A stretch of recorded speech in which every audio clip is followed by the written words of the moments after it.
Mi nombre es Wilson Bernal, como motivador del grupo 102.031.154 me corresponde hacer una presentación sobre los capítulos 2 y 3 del módulo de legislación laboral. Es presentado a la tutora Leda Sofía Salcedo como parte de la actividad de la evaluación final del segundo semestre del 2014.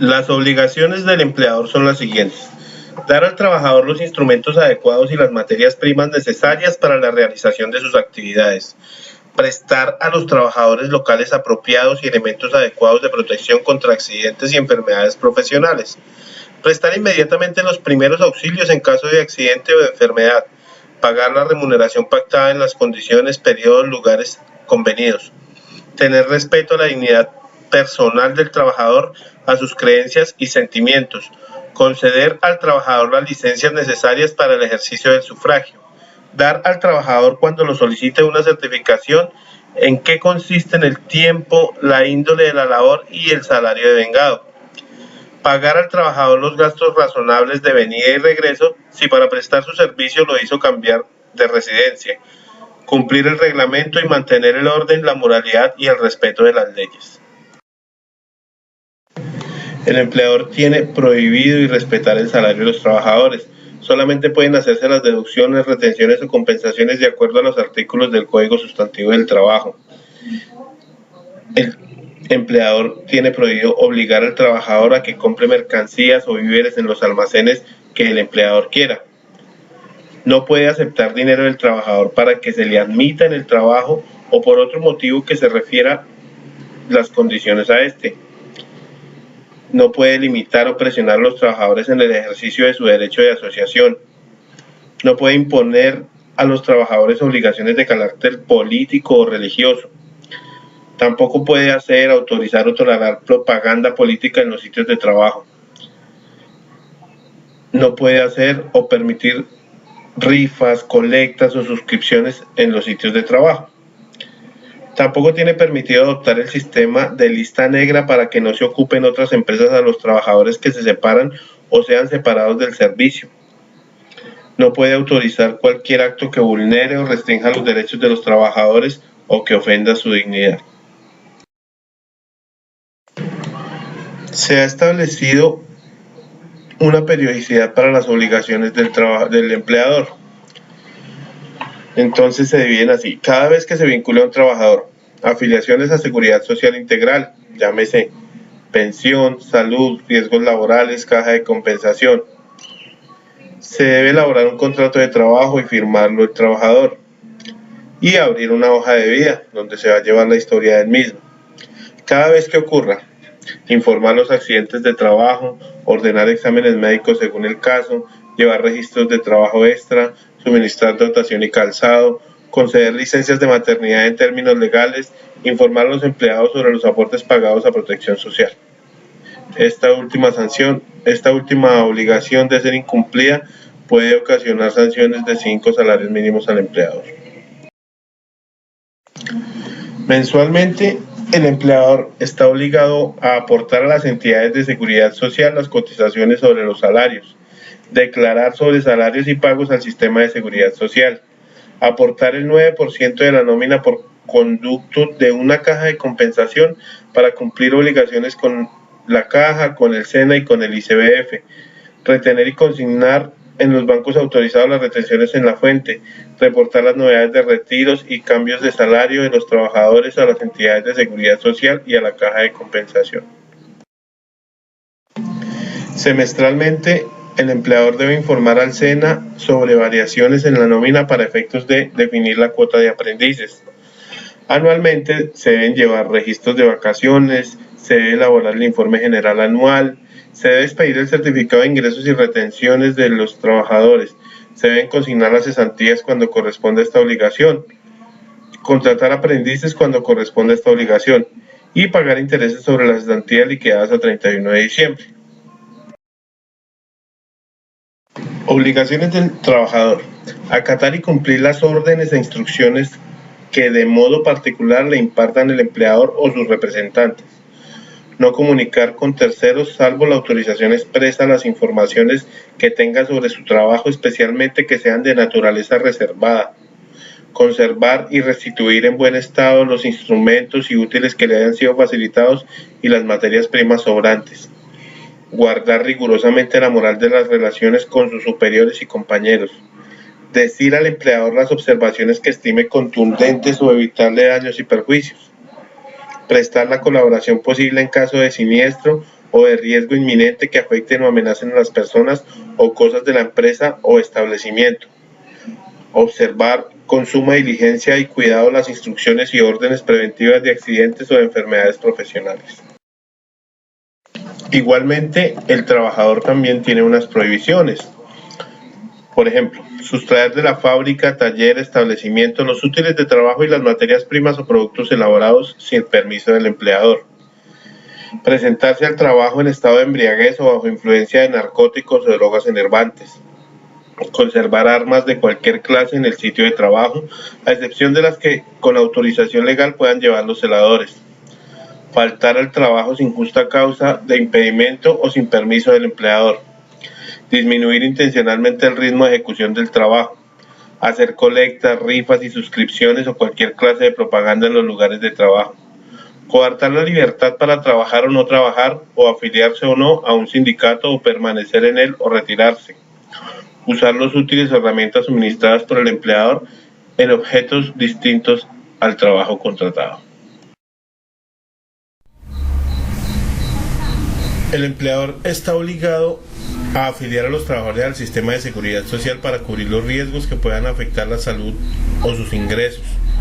Se deben afiliar a salud, a pensión y a riesgos laborales.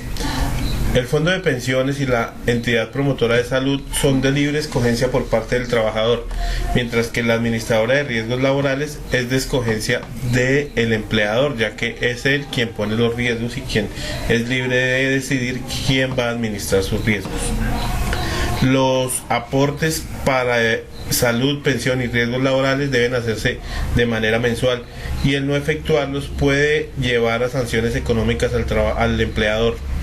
De tal manera que si se ve vulnerado este derecho en caso de la ocurrencia de un accidente, o bien sea común o bien sea laboral, el trabajador quedaría desprotegido si no hay los pagos. Por tanto, el empleador está en la obligación de cubrir todos los gastos asistenciales y económicos en que se incurra por ocasión de este tipo de eventualidades. El mobbing o acoso laboral es un comportamiento donde el individuo con una conducta de abuso de poder discrimina, debilita, humilla o amenaza a un trabajador con dificultades para defenderse, ocasionándole un riesgo para su salud mental y física, que con la descalificación, el aislamiento y la restricción de la comunicación como estrategia, y si dado el caso el trabajador víctima de acoso renuncia a su trabajo. Generalmente se presentan diferentes modalidades: maltrato laboral, persecución laboral, discriminación, entorpecimiento, inequidad y desprotección laboral. Las empresas, a través de la Ley 1010 de 2006, están obligadas a fomentar el respeto en todos los sitios de trabajo y eliminar todas las formas de acoso laboral posible. Esto se hace a través de comités de convivencia laboral, de establecimiento de normas en los reglamentos y políticas de la empresa. El Comité de Convivencia Laboral es un ente regulador que se encarga de promover el respeto y la equidad en el trabajo. Adicionalmente, tiene que recibir y tramitar las quejas presentadas cuando se descubran casos de acoso laboral, y se debe examinar obviamente de manera confidencialidad estos casos, servir como árbitro entre las partes que están involucradas en el caso y tomar decisiones y planes de acción. Generalmente debe estar conformado, al igual que el comité paritario, como por miembros elegidos por la alta gerencia y miembros elegidos por los mismos trabajadores. El salario básicamente es la contraprestación que recibe un trabajador por la prestación de sus servicios. Se puede convenir libremente, hay diferentes modalidades, hay un salario mínimo, salario integral, y se puede pagar en dinero o en especie, siendo esta última no superior al 50% del total del salario recibido. También se puede definir el salario de diferentes maneras, por periodo de tiempo que puede ser mensual, quincenal, por hora, por día, ¿sí? O también se puede definir a destajo o por unidad de obra realizada. Cada uno de estas modalidades siempre debe coincidir con que la remuneración mensual al final no debe ser inferior al salario mínimo legal vigente. Prohibición de la discriminación. Todos los trabajadores y trabajadoras son iguales ante la ley, tienen la misma protección y garantías. En consecuencia, queda abolido cualquier tipo de distinción del carácter intelectual o material de labor, su forma o retribución, el género o sexo, salvo las excepciones establecidas por la ley. Existen discriminaciones de salario, en especial por sexo, por preferencias personales. Esto queda abolido. Todas las personas deben estar amparadas bajo una política de remuneración laboral que obviamente pues debe ir acorde a la capacidad del cargo, a los requerimientos intelectuales, a los requerimientos físicos, más no se debe dejar sesgar por factores de discriminación.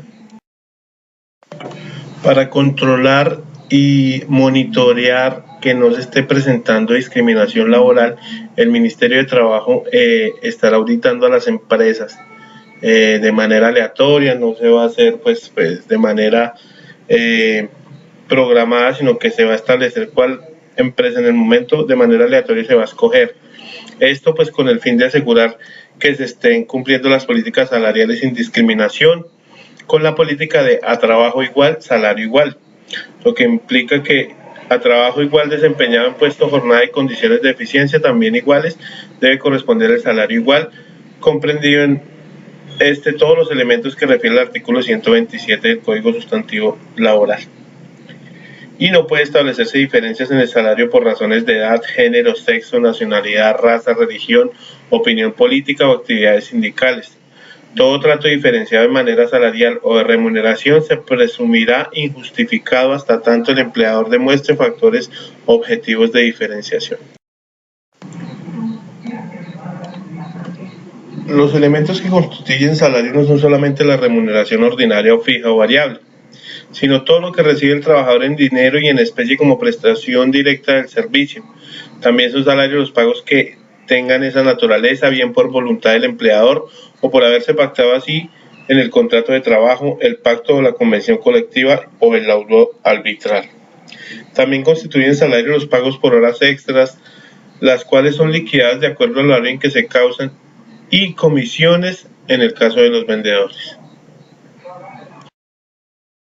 Adicional al salario existe un conjunto de beneficios y garantías consagrados a favor de los trabajadores con el fin de cubrir algunos riesgos que le presenten, conocidas como prestaciones sociales. Las prestaciones sociales tienen su origen y causa en la relación de trabajo y constituyen una contraprestación a cargo de los empleadores.